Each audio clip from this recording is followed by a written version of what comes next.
말씀을 제가 읽어야 되죠? 네. 같이 가져오셨나요? 여기 뜨나요? 네. 예. 그럼 같이 한번 읽겠습니다. 말씀을 같이 시작. 아우는 자기가 얻은 새 집에서 꼭 2해 동안 지내면서 자기를 찾아오는 모든 사람을 맞아들였다. 그는 아무런 방해도 받지 않고 아주 담대하게 하나님 나라를 전하고 주 예수 그리스도에 관한 일들을 가르쳤다. 아멘. 네. 예, 우리의 삶을 가치 있게 만드는 것이 하나님의 부르심입니다. 하나님의 부르심에는 두 가지 부르심이 있습니다. 첫째는 하나님의 자녀로서의 부르심입니다. 이 부르심은 우리의 삶 속에 영원한 생명을 주기 위한 초청이십니다. 이 부르심은 우리가 예수님을 내 안에 영접할 때 받는 것입니다. 두 번째 부르심이 있습니다. 이것은 사명으로서의 부르심입니다. 이 부르심은 우리의 삶을 가치 있게 하기 위한 초청이십니다. 이 부르심은 우리가 예수님을 믿은 후에 예수님을 따르는 삶을 살 때 받는 것입니다. 우리가 이 두 가지 하나님의 부르심에 우리가 순종하고 따라갈 때 우리 인생은 축복의 인생이 되어집니다.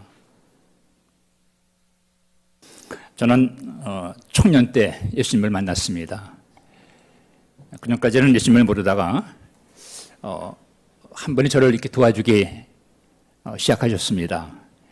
마치 우리 가정교회 목자들이 하던 것 같이 날 이렇게 만나주기도 하고 또 밥도 사주기도 하고 또 영화도 같이 보고 또 책도 주기도 하고 뭐 이러면서 그분이 저를 거의 한 2, 3년 정도 돕기 시작하셨습니다. 그러다가 이제 그분이 저를 인도한 곳이 선교단체로 인도하셨습니다. 제가 그곳에 가서 전 처음으로 이제 말씀을 공부하는 가운데 내가 죄인이다 하는 것을 알게 되었습니다. 그리고 말씀을 공부하면서 하나님의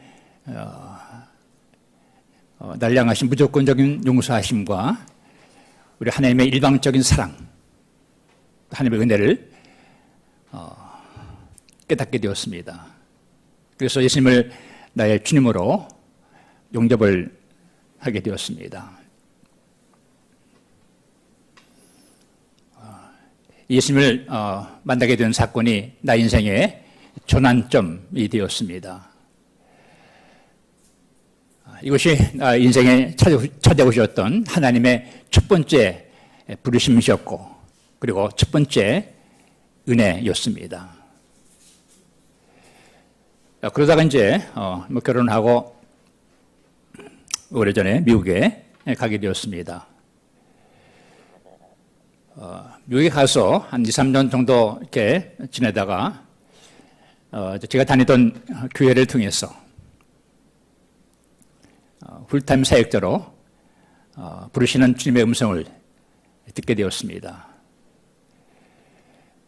그래서 그 부르심 앞에 순종하고 목사가 되었습니다. 나의 부르심은 그동안 나만 위해 살던 그런 자리에서부터 다른 사람들을 사랑하는 또 다른 사람들을 섬기는 그런 삶으로서의 부르심이셨습니다.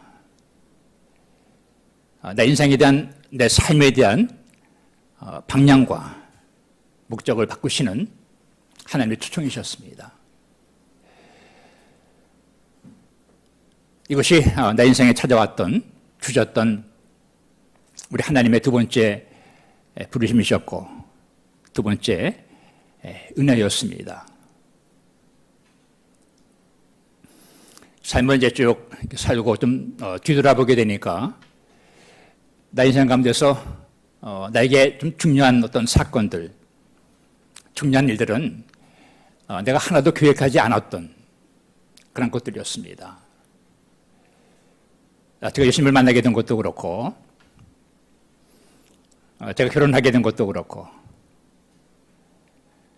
또 뭐 미국에 갈 계획도 없었는데 어떻게 하다 보니까 가게 된 거예요. 또 저 미국에 가서 제가 목사가 됐거든요. 한 번도 제가 뭐 이 목사라는 그런 생각을 해본 적이 없었습니다. 지나고 보니까 하나님께서 나의 인생 가운데 그분의 계획 가운데서 나를 세밀하게 인도하신 것을 보게 되었습니다.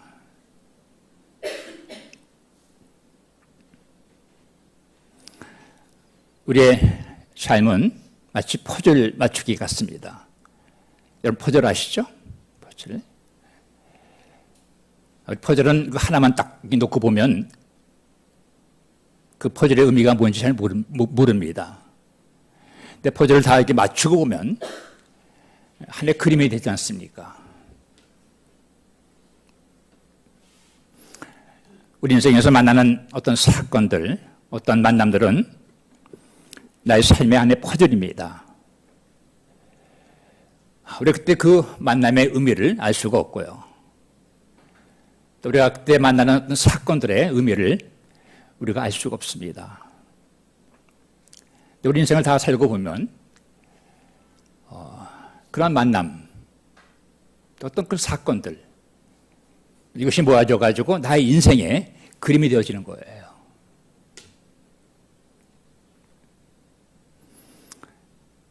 그래서 우리가 살면서 어떤 만남이나 어떤 사건들, 때로는 어떤 역경들, 어떤 문제들, 때로 어떤 아픔들,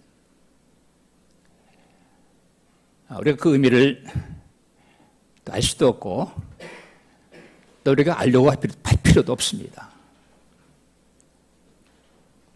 내게 주어지는 사건이 있으면 받아들이는 거예요. 인생을 하면서 받아들임을 배우게 되었습니다. 받아들임. 우리의 인생 가운데서 마치 내가 계획하고 내가 어떤 목적 가지고 사는 것 같이 보이지만 사실은 아닙니다. 우리 인생의 그림을 그리시는 분은 하나님이십니다. 하나님께서 저와 여러분의 인생의 그림을 그려가시는 분이세요. 여러분 이 땅에 태어나실 때 여러분들이 여러분의 부모님을 이미 정하셨어요? 태어나서 이렇게 만나게 된 거예요, 부모님을. 태어나니까 이런 가정이 있는 거예요.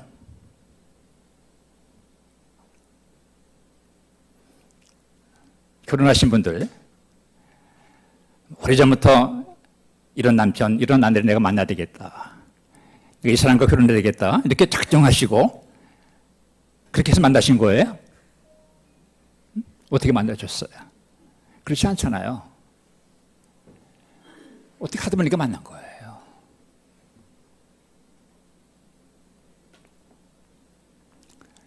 여러분 오래전부터 이 마포에 있는 합정동 이 지역에 있는 이 다운교회 오셔서 신앙생활을 해야 되겠다 이렇게 오래전부터 기도하시고 계획하신 그래서 이 자리에 오신 겁니까?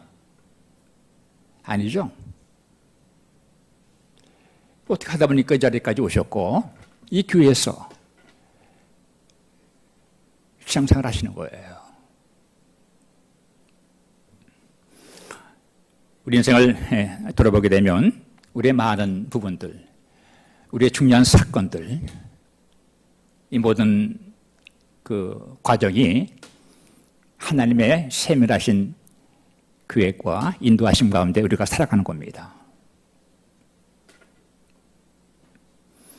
그래서 혹시 뭐 이 자리에 처음 오신 분이 계시면 누군가에 의해서 이 자리에 오셨지만 그것은 우연이 아닙니다. 하나님께서 여러분의 인생 가운데 어떤 하나님의 특별한 은혜와 축복을 주시기 위해서 누군가를 통해서 이 자리에 오신 거예요. 그래서 예수님을 믿으라고 그러시면 믿는 거고. 그러면 지나고 보면은 그 하나님의 부르심에 그것이 얼마나 큰 축복인지를 나중에 알게 되는 것입니다. 또 혹은 뭐 목자, 목녀로 이렇게 부르시면 뭐 내가 여건이 안 되고 뭐 시간도 없고 그렇지만 나이가 어떤 그 목자, 목녀든지 어떤 사역을 위해 부르시면 따라가 보는 겁니다. 그러면 그것이 나 인생 가운데 먼 훗날 돌아보면 축복이 되는 것입니다. 우리 인생을 가장 잘 사는 길은 나에게 어떤 사건을 주시고 어떤 초청을 주시고 나를 부르실 때 그 부르심 앞에 그때그때 나의 생각을 앞세우지 않고 따라가고 응하고 순종하는 이런 삶 사는 것이 우리 인생을 가장 잘 사는 그런 길입니다.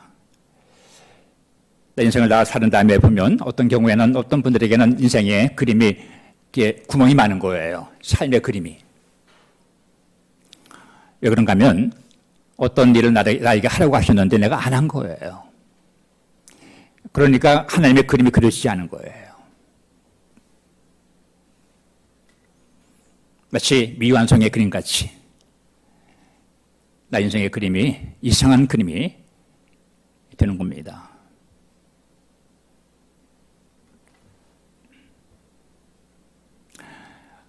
오늘 본문에 읽었던 이 말씀은 사도 바울의 마지막 삶의 사역의 그런 내용입니다.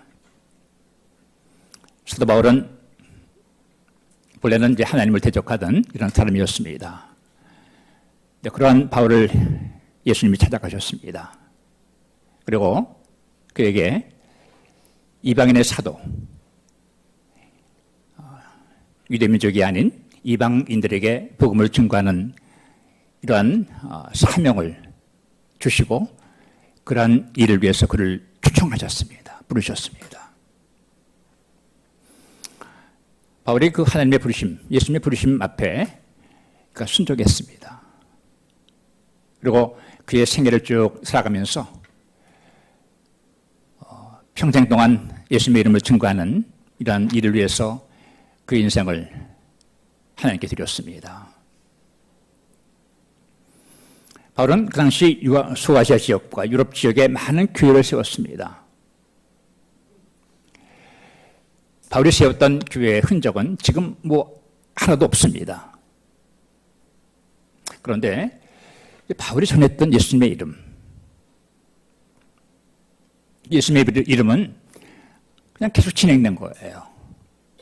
유럽 지역과 또 소아시아 지역과 그 이름이 계속 흘러가게 된 거예요. 그리고 복음이 예수님 미국까지 오게 되었고 미국에서부터 또 선교사를 통해서 우리 한국까지 오게 되었고 그리고 우리에게까지 예수님의 이름이 전해지게 된 것입니다. 바울이 전했던 예수님의 그 이름은 계속 이어진 겁니다. 그리고 수많은 사람들에게 천국을 알게 해주는, 생명을 얻게 하는 그런 축복된 삶을 살게 만들었습니다. 바울이 예수님의 초청에 응하고 순종했을 때 그 인생은 이 땅에서 축복의 인생, 가치 있는 삶을 사는 이런 삶을 살게 되었습니다. 사명의 부르심에게는 두 가지 축복이 있습니다. 첫째 축복은 가치 있는 삶을 위한 부르심입니다. 사명의 부르심은 가치 있는 삶을 살기 위해서 우리를 초청하시는 거예요. 우리가 예수님을 믿는다고 해서 저절로 행복해지는가, 저절로 의미 있는 가치 있는 삶을 사는가 하면 그렇지 않습니다. 예수님을 믿으면 천국에 갑니다. 그러나 예수님을 믿고 예수님을 따르는 삶을 살지 않으면 이 땅에서의 행복과 가치 있는 삶은 주어지지 않습니다. 그래서 교회 안에 보면 분명히 예수님을 영접했습니다. 그런데 삶이 무의미하고 예수님을 믿긴 믿었는데 의미 있는 삶을 살지 못하는 분들이 의외로 많아요. 왜 그런가 하면 예수님을 믿었지만 예수님을 따르는 삶을 살지 않기 때문에 그렇습니다. 이렇게 예수님을 따르는 삶을 가리켜서 우리가 제자의 삶을 산다, 이런 표현을 합니다. 가족교회는 목장 문녀가 제자의 삶을 사는 분들이죠. 우리 예수님을 믿은 다음에 처음에는 보통 나를 위한 신앙생활을 합니다. 기도를 해도 기도의 폭이 좁아요. 나의 어떤 기도 제목, 나의 가정의 어떤 기도 제목, 이런 제목을 주로 많이 합니다. 근데 이제 목장 문녀가 되면 조금 달라지잖아요. 다른 사람들에게 좀 관심을 갖기 시작하고 다른 사람들을 위해서 뭔가 기도하기 시작하고 또 다른 사람들을 위해서 어떤 축복하는 삶을 사는 이런 삶을 살기 시작합니다. 우리 목장 문녀를 얘기해서 가르칠 때 제 마음속에는 목장 문녀의 정의를 얘기할 때 저는 한 영혼의 개척자다, 이렇게 저는 마음을, 그런 그림을 이렇게 그리고 있습니다. 한 영혼의 개척자가 되는 거예요. 목장 문녀는 마치 황폐한 땅에 들어가서 돌을 걷어내고 풀 뽑고 물을 주고 실 뿌리고 싹이 나게 해주고 잘 가꾸어서 나무가 되게 해주고 열매를 따게 하는 이런 일을 하는 개척자 같이 우리 목장 문녀의 삶이 마치 한 영혼의 개척자 같은, 예수 알지 못하는 한 영혼, 이 땅에서 방황하는 한 영혼, 삶의 의미를 찾지 못하는 한 영혼, 그 영혼 속에 들어가서 그 영혼을 부정케 않고 기도하고 섬김을 주고 사랑해주고, 그러면서 그 한 영혼 속에 예수님의 생명의 씨를 뿌리고 예수님을 알게 주고 또 잘 자라서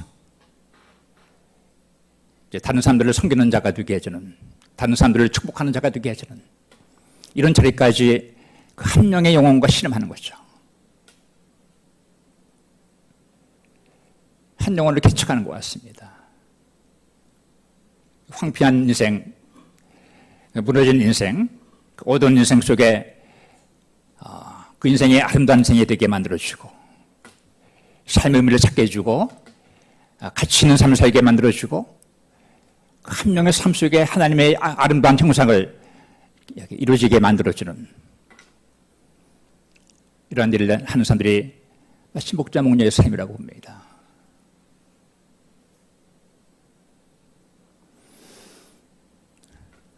엄마가 아이를 몸 안에 베고 씨름을 하다가 수고하다가 회산의 수고를 통해서 한 생명이 태어나지 않습니까? 이와 같이 한 영혼을 부둥켜 안고 기도가 있고 때로는 그 한 영혼 한 가정을 위해서 밤잠을 설치기도 하고 몸부림치기도 하고 금식하기도 하고 이런 해산의 수고를 통해서 한 영혼이 한 가정이 아름다운 가정으로 아름다운 인생으로 바뀌어지게 되는 것이죠.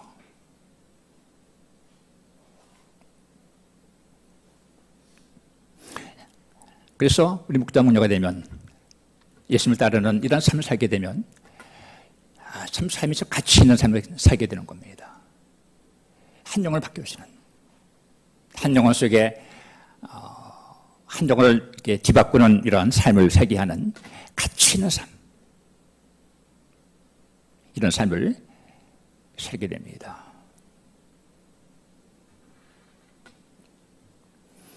많은 분들은 인생을 살면서 편안한 삶을 추구합니다. 그러나 편안한 삶에는 행복이 없습니다. 내가 많이 벌고 편안하게 살고 그런 삶 속에는 편안하지만 참된 행복이 없습니다. 남을 위해서 평생을 사는 사람들은 삶의 마지막 자리에서 반드시 누구나 할 것 없이 인생을 잘못 살았구나 이런 고백을 합니다. 남는 게 없는 거예요.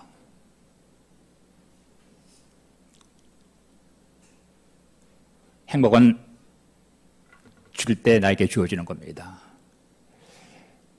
우리 하나님께서 우리 인간을 만드실 때 내가 줄 때 행복하게 만드셨습니다. 자매님들이 그 대부분들이 앉아 계시는데 자매들이 김치를 담아가지고 남에게 주고 또 맛있는 어떠한 과자 만들어서 남에게 줄 때 그때 기쁨이 있는 거예요. 그렇죠? 안 그래요? 줄 때 기쁘잖아요. 줄 때. 그때 기쁜 거예요. 누가 나에게 밥을 사주면 밥을 얻어먹으면 좋은데 그러나 밥을 사주는 분이 기쁜 겁니다. 누가 나에게 선물을 주면 좋긴 좋죠. 받으니까. 그러나 선물을 주는 사람의 기쁨이 있는 거예요. 우리 사람은 줄 때 행복하게 만들어졌어요. 그렇게 만들어졌어요. 그렇게 만드셨어요. 그래서 이 땅에 살면서 받기만 하고 사는 사람들은 절대 행복하지 않습니다. 내가 아무리 많이 내가 누리고 살아도 내가 받기만 하는 사람들의 삶에는 기쁨과 행복이 없어요. 어디 가든지 어느 교회나 어디 가서 보게 되면 행복한 그런 기쁨 있는 분들을 가만히 보게 되면 언제나 주는 분들입니다. 언제나 베푸는 분들입니다. 그런 분들이 행복한 거예요. 가만히 보면.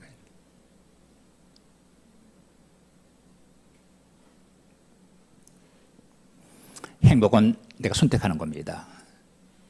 행복은 내가 누가 주는 것이 아니고 내가 편안한 삶을 살 것인가 아니면 내가 남에게 주면서 삶을 살 것인가에 대한 우리 인생의 선택입니다. 누구에게나. 신앙생활도 우리가 얼마든지 편하게 할 수가 있어요. 대형교회 나가서 좋은 설교, 얼마나 좋은 설교가 많아요. 그런 말씀 다 듣고 수백 명의 찬양대가 아름다운 찬양을 듣고 그런데 교회 가서 예배 드리면 정말 예배 드리는 것 같아요. 너무나 좋은 거야. 좋은 설교에다가 그 아름다운 찬양, 오케스트라 수십 명의 그런 찬양 들으면 뭔가 마음에 그런 거예요. 좋아요. 그러나 그런 편안한 시장 생활 가운데는 시장에 기쁨이 없습니다. 편안하지만 기쁘지 않은 겁니다. 교회도 많은 분들이 부담 없는 교회를 찾습니다. 그러나 우리 다음 교회 같이 한 영혼을 위해서 뭔가 이렇게 몸부림치는 교회들, 목장을 나와서 또 VIP를 찾아야 되고 섬김을 해야 되고 수고가 들어가잖아요. 부담 주는 교회 아니에요, 이 교회가? 부담 주는 교회. 뭔가 이렇게 안 하면 지금 뭔가 이렇게 그래서 뭔가 VIP에 대한 관심, 섬김에 대한 그런 부분들, 이렇게 뭔가 그런 거예요. 그런데 이런 교회 가운데 머무는 것이 축복입니다. 이런 교회가 좋은 교회예요.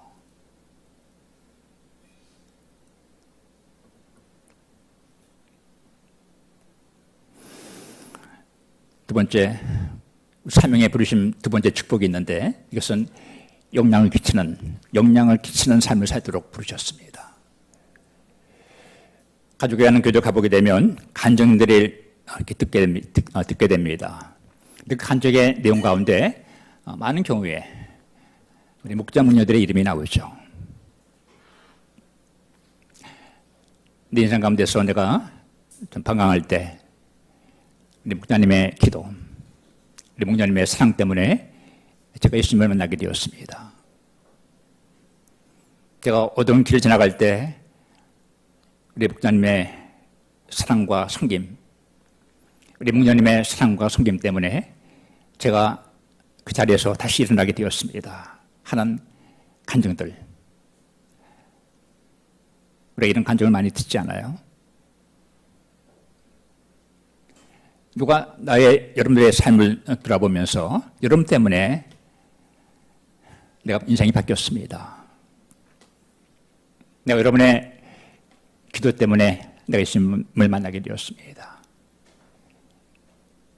내가 여러분의 사랑 때문에 다시 내가 일어나게 되었습니다 하는 간증을 하는 분들이 여러분 주위에 1명, 2명, 5명, 10명, 100명 이런 분들이 여러분 삶 속에 많이 주위에 있다 그러면 그런 인생은 축복 인생입니다.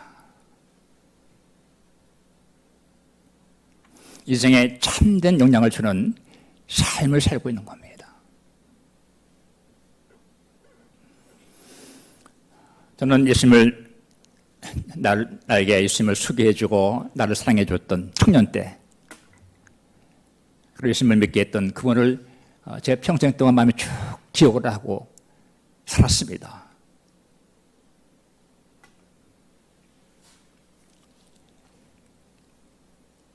내게 처음으로 주었던 사랑, 그분의 손길,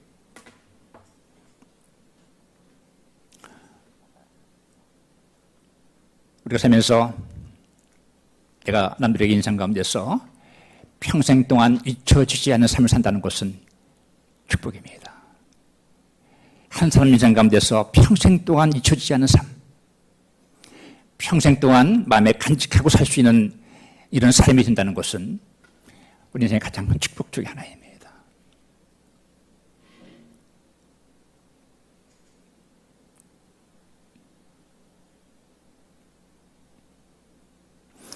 제가 한 7, 8년 전에 목회 은퇴를 했습니다. 은퇴를 하고 돌아보니까 제 마음속에 가치 있는 그런 삶을 살았다 하는 그런 마음이 들어왔습니다.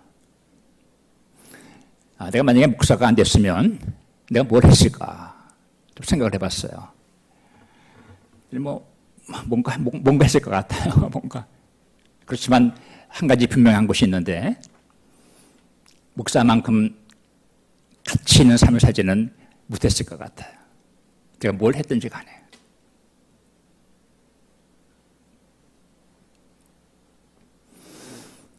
목회를 마치고 하나님, 제가 속 풀고 이렇게 부족이 있어서 좀 목회를 좀 이렇게 잘 하지 못했는데, 다시 목회를 하게 되면 조금 더 잘할 것 같습니다. 이렇게 말씀을 드렸습니다. 하나님께 이제 혼자 속으로. 하나님께서 제 마음속에 이제 됐다고 말씀하시면서 제 마음에 이런 말씀을 주셨어요. 나는 너를 사랑했다. 이 말씀을 저의 마음속에 심어주셨어요. 그 말씀을 듣고 생각을 해보니까 그 말씀이 맞는 말씀이셨습니다. 하나님은 나를 목회자로 부르셔서 목회 사역을 쭉 하게 하시면서 하나님은 나를 키워주셨습니다.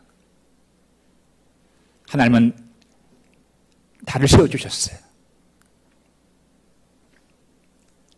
이렇게 형편없는 그러한 나의 모습을 하나님은 목회라고 하는 그러한 과정을 지나가게 하시면서 나를 다듬으셨고, 나의 영혼을, 나의 내면을, 혹은 나의 인격을 하나님께서 그런 나의 목회라는 과정을 지나가게 하시면서 나를 품어주셨고, 그분의 사랑으로, 그분의 손길로, 그분의 은혜로 나를 키워주셨어요.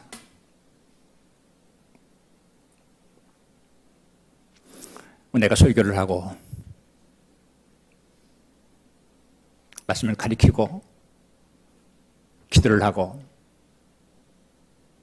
했지만 하나님은 그런 길을 나로 하여금 걷게 하시면서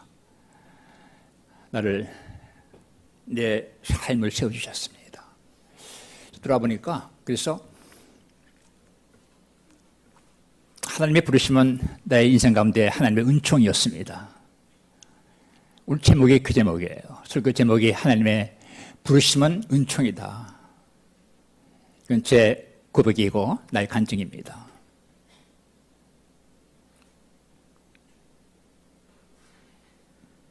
나를 씌우신, 나를 축복하신 하나님의 손길이었어요. 여러분도 그렇지 않겠어요? 또 사역에 부르셨고, 그럼 여러분들을 목장문으로 부르셨으면 그 부르심의 길을 지나가게 하시면서 하나님은 여러분을 키우시는 겁니다. 여러분 한 분 한 분을 다듬으시는 겁니다. 여러분들을 세워나가시는 과정입니다. 만약 목장문영 안 했으면 그런 삶을 살지 못했을 거예요. 한 영혼 속에 들어가서 생명 주는 그러한 일, 한 영혼 속에 새로운 삶을 살게 만들어주는 그런 자리들, 목자문녀가 아니었으면 그런 삶을 살지 못했을 거예요. 하나님 여러분들을 부르셔서 이 땅에서 여러분의 인생을 가치 있는 생이 되게 하셨고, 하나님 여러분의 인생을 부르셔서 여러분 인생을 이 땅에서 영향 끼치는 삶을 살 수 있도록 여러분들을 부르시고 쓰시는 겁니다. 하나님의 부르심은 우리 각자에게 은총입니다. 은총.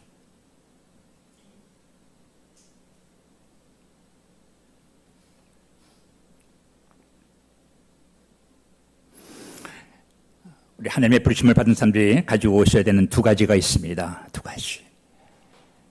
첫째는 충성입니다. 충성. 오늘 본문에 있는 이 내용은 바울의 마지막 모습이었습니다. 바울은 그 당시 위대한 사도였고, 위대한 선교사였고, 또 위대한 목회자였습니다. 근데 그 바울이 예수님의 이름을 전하다가 예루살렘에서 유대인들의 고소를 받습니다. 그래서 체포를 당합니다. 그리고 2년간은 유대의 가이사랴 감옥에서 2년간을 보내고, 또 2년간은 로마 감옥에 옮겨져서 또 로마 감옥에서 2년간을 보냈습니다. 위대한 사도였고 위대한 선교사였는데 마지막 모습은 감옥에서 시간을 쭉 보냈어요. 감옥이라는 환경, 또 죄수라고 하는 위치에서 우리 보기에는 바울의 사역은 다 끝났구나, 그렇게 보이는 환경이었습니다. 또 어떻게 보면은 근데 평생 동안 복음 전했는데, 평생 주님의 일을 위해서 수고했는데 어떻게 마지막을 감옥에서 보내게 해야 되나? 저 같으면 약간 좀 이렇게 서운한 감정, 하나님께 대해서 조금 이렇게 뭔가 하나님 앞에 마지막 모습이 좀 잘 마무리해야 되는데 어떻게 이렇게 감옥에서 하나님은 나의 인생 사역을 마무리하게 하시나? 그런 마음이 좀 들 수가 있는 그런 환경이에요. 근데 바울이 감옥에 있었고 또 죄수의 모습 가운데 있으면서 바울은 그렇게 하지 않았습니다. 바울은 자기를 신문하는 그 당시 왕들 앞에 서서 예수님의 이름을 증거합니다. 왕이요, 지금 당신이 나를 신문하고 있는데 내가 이렇게 수갑을 찬 거 외에는 당신도 나와 같이 되기 바랍니다. 자기를 신문하는 왕들 앞에서 예수님의 이름을 증거하는 거예요. 그리고 당신도 나와 같이 되기 바랍니다. 얼마나 멋있는 얘기예요.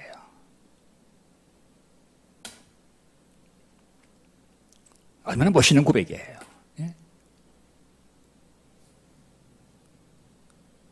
바울은 그 어두운 감옥 안에 갇혀 있으면서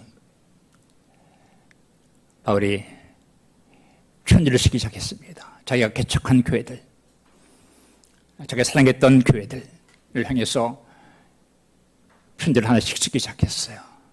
그 편지가 우리가 알고 있는 아름다운 옥중서신입니다. 에베소서 말씀, 빌립보서 말씀, 골로새서 말씀들. 바울은 오늘 본문에 있는 마지막 내용과 같이 그 자기를 지키는 간수들에게 1대1로 예수님의 이름을 전했다. 복음을 증거하고 그리고 그 감옥 안에 갇혀 있으면서 자기 신세를 한탄하는 것이 아니라 그 자리에서 감옥 안에서 하나님 나라를 전했다는 거죠. 선포했다는 거죠. 충성된 모습, 충성된 삶의 모습을 보게 됩니다. 우리가 사역을 해나가고 뭐 개인이든 교회든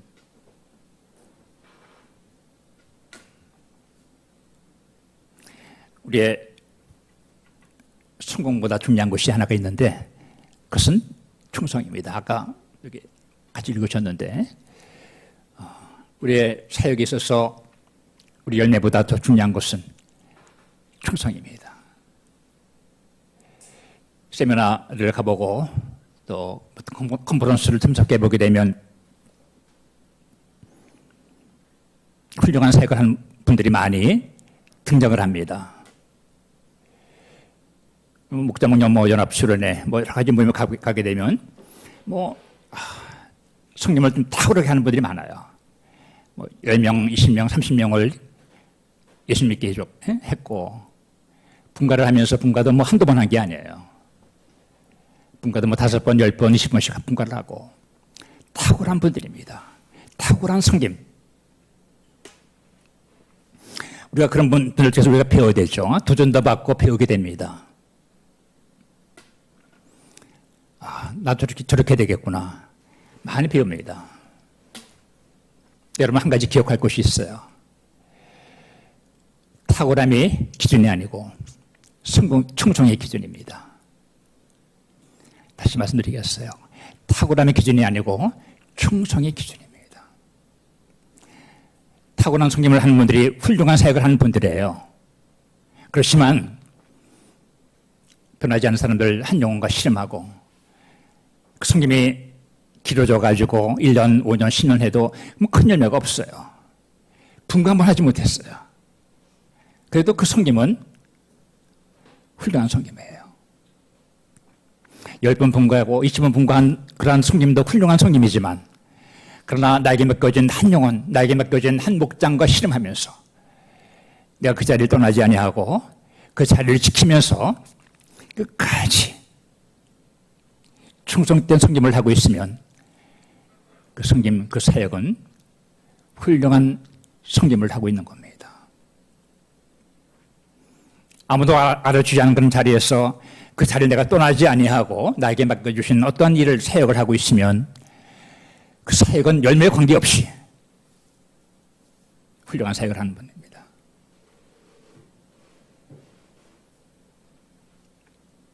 수십 명의 요원권이 일어나고 수십 번의 분가를 한 간정은 훌륭한 간증이지만 내가 주님 앞에 섬김을 하다가 한 명도 구맞지 못하게 했고 분가를 한 번도 못했지만 사람들은 그런 간정을 간정으로 안 쳐주지만 하나님은 그러한 우리 삶의 모습을 간정으로 쳐주시는 겁니다.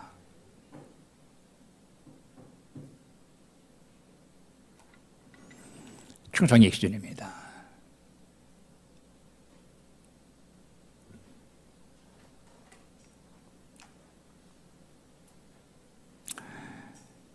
두 번째, 우리 하나님의 부르심을 받은 사람들이 가져야 되는 두 번째는 완주입니다. 완주. 끝까지 하는 겁니다.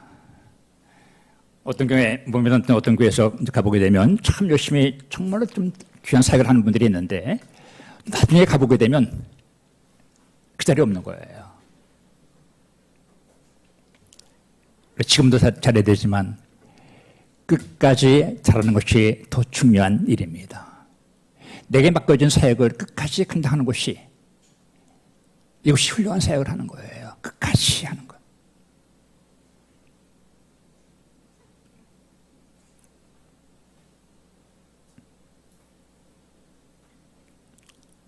세상의 목표는 1등입니다. 그리고 하나님의 나라의 목표는 완주하는 겁니다. 내게 맡겨진 길을 끝까지 완주하는 겁니다. 내게 맡겨진 한 영혼과 내가 씨름하면서 그 길을 끝까지 완주했으면 좋은 사역한 거예요. 내게 맡겨진 목장을 끝까지 섬겼으면 그 사역은, 그 목자의 사역은 성공한 사역을 하는 거예요. 내게 맡겨진 교회의 사역을 끝까지 감당했으면 그 사역자는 훌륭한 사역자가 되는 거예요.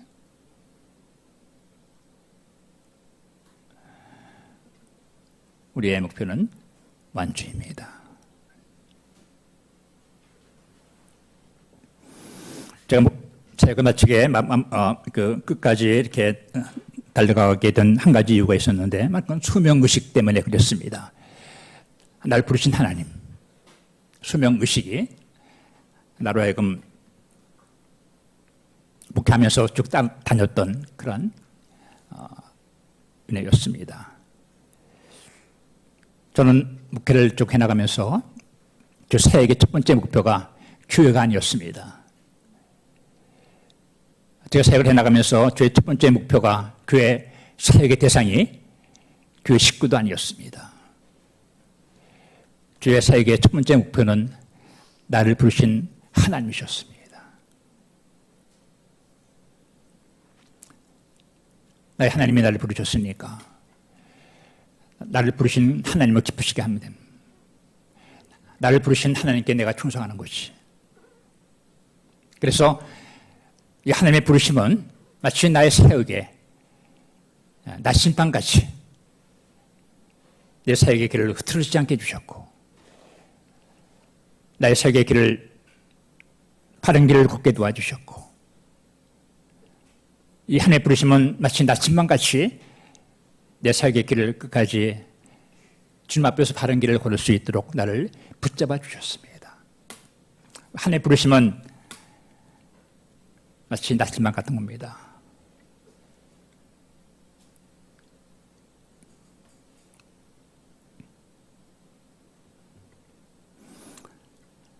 여러분들이 목자 목녀로 혹시 부르심 받은 분이 계시면 그 부르심을 주신 분은 교회가 아니고 목사님이 아니고 하나님의 부르심을 받으신 겁니다.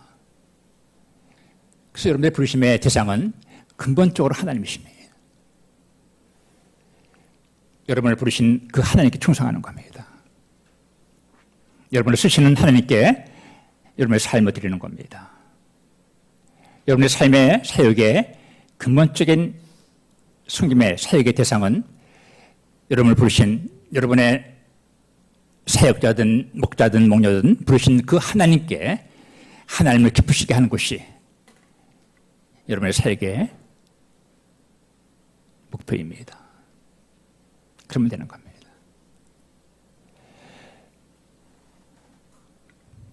이런 분명한 의식이 우리 가운데 있을 때 우리의 맡겨진 길을 끝까지 완주하게 되고, 우리가 우리 사역을 해나가면서 누구와 비교하지 않게 되어지고, 그리고 이축당하지 않고 우리 사역의 길을 끝까지 완주하게 되어집니다.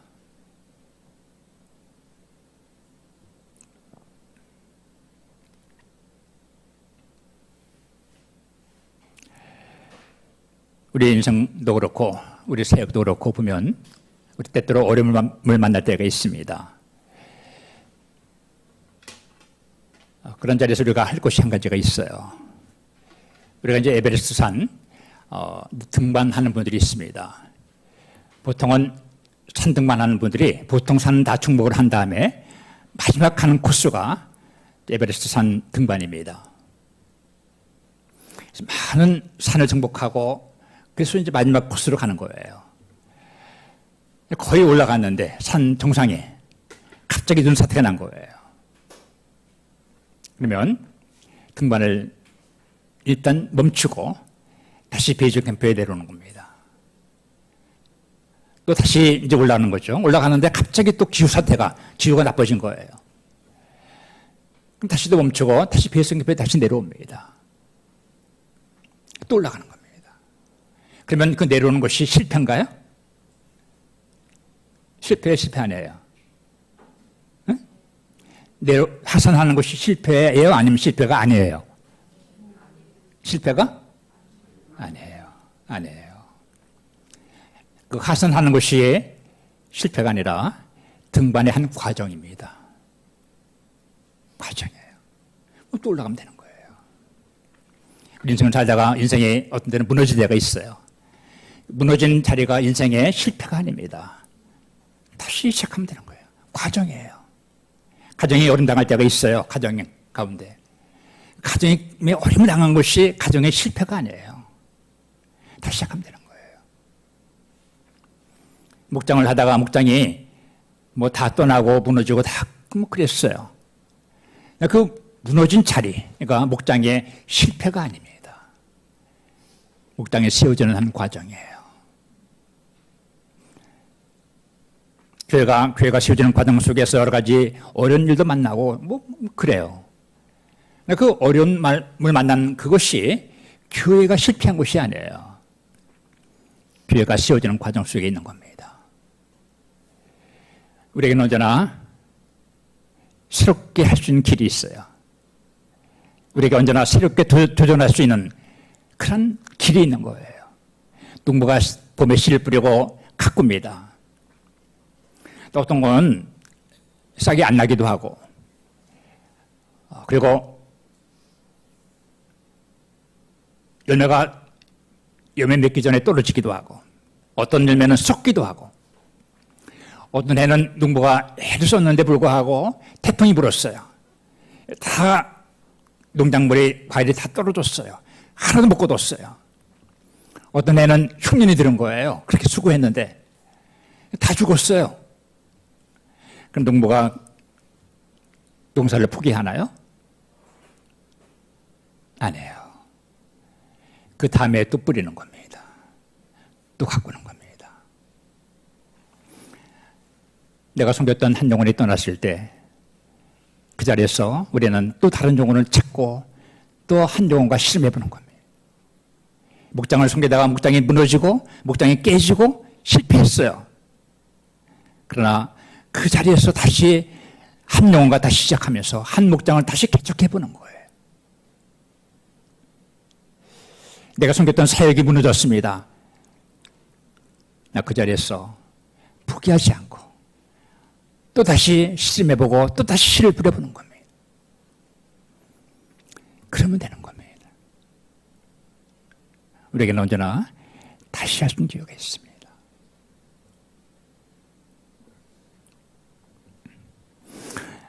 저 사역을 마치고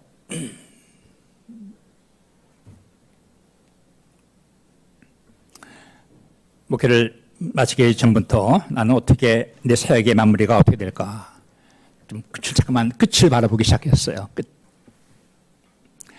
근데 나의 사역의 마지막 자리는 사실은 내가 하나님 앞에 설 때입니다. 그때가 나의 사역의 나의 인생의 마지막 자리입니다. 그때 나의 마지막 내 천국에 입성했을 때 하나님께서 나를 바라보시고 너 뭐 큰 교회를 했니? 뭐 이런 얘기 안 물어보실 것 같아요. 나의 마지막 자리에서 하나님께서 나를 향하셔서 하실 말씀은 내가 듣고 싶은 말씀은 너 수고했구나. 너 잘했구나. 이 말씀이에요. 하나님의 인정. 이것이 제가 듣고 싶은 그런 내 인생의 마지막, 내 사역의 마지막 자리에서 듣고 싶은 것이었습니다. 하나님의 인정. 이것이 나의 인생과 나의 사역의 목표가 되었습니다. 하나님의 인정. 저는 사역을 마친 다음에 이제 전 미국 교회 출석을 쭉 하고 있습니다. 제가 섬겼던 교회 뭐 대부분들이 교회 나오기 전부터 VIP들로 와서 예수를 믿은 분들이죠.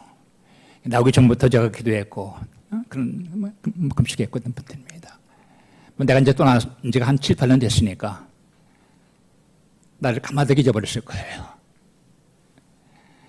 아마 내 이름도 잊어버렸을 것 같아. 근데 나를 기억하는 분이 계시잖아요. 나를 기억할 분 누구예요? 하나님 있어요. 하나님. 사람들은 나를 기억하지 않고 나를 다 잊어도 하나님은 나를 기억하시는 겁니다. 그럼 되는 거예요. 하나님의 기억하심. 사람들의 인정이 아닌 하나님의 인정. 그럼 되는 겁니다. 사람들의 인정받는 것, 사람들의 박수갈채는 사실 아무것도 아니에요. 지나가는 것들이에요. 우리 정말로 남는 한 가지 일은 하나님의 인정입니다. 하나님의 인정. 목회를 다 마친 다음에 내 사역 가운데서 참 홀가분했어요. 목회를 마치고 나니까. 그리고 하나님께서 후회함이 없는 목회를 했구나 하는 그런 마음을 가지게 되었습니다. 후회하지 않는 목회, 후회하지 않는 사역을 했구나. 이 자리에 계신 분들, 우리 다음 교회 귀한 식구들, 여러분 성 가운데서 여러분들의 마지막 자리는 여러분들이 하나님 앞에 설 때 그때가 여러분들의 인생과 사역의 마지막 자리입니다. 그 자리에 섰을 때 여러분들 하나님 앞에서 하나님 칭찬 드리시고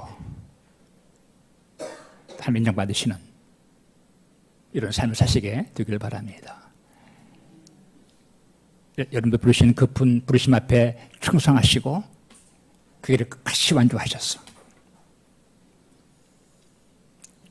주님의 인정받으시는, 상급받으시는, 그리고 사역을 다 마친 다음에 인생을 다 살은 다음에 후회하지 않는 이런 삶을 살았다. 이런 후회하지 않는 그런 내가 사역을 했구나. 이런 고백을 할 수 있는 한 분 한 분 다 되시기를 주님의 이름으로 축원드립니다.